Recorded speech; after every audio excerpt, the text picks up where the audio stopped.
Hello there, my friends. Sam Ogren here from Paperback Friends, taking a look at not Tower Lord but Queen of Fire. Maybe you can see that. That's how that one looks.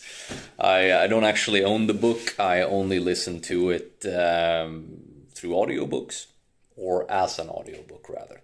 So this series is contentious for me because while I like the first part and the second part, I think they have glaring weaknesses and honestly not quite plot holes, but very strange things about its magic system and the logic of like the villain and the forces of evil in these novels.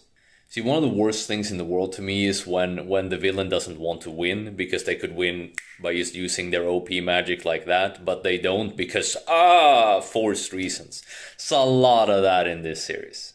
So despite the Raven Shadow series being quite good, the first part I'd still say is definitely worth reading, and then the second part, it splits the narrative a lot more, so depends if you like that kind of point of view. It focuses less on Valen, but more on the overall world, and still builds out to what I think is still quite an interesting story.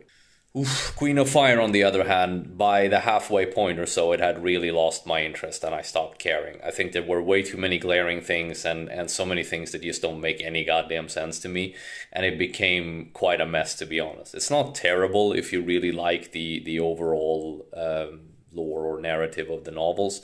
It's gonna be fine for you, but for me it was rough. So if you're like really want to see the series through, I think it's worthwhile.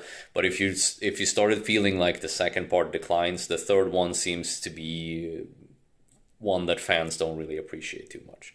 But check out my podcast for more thoughts.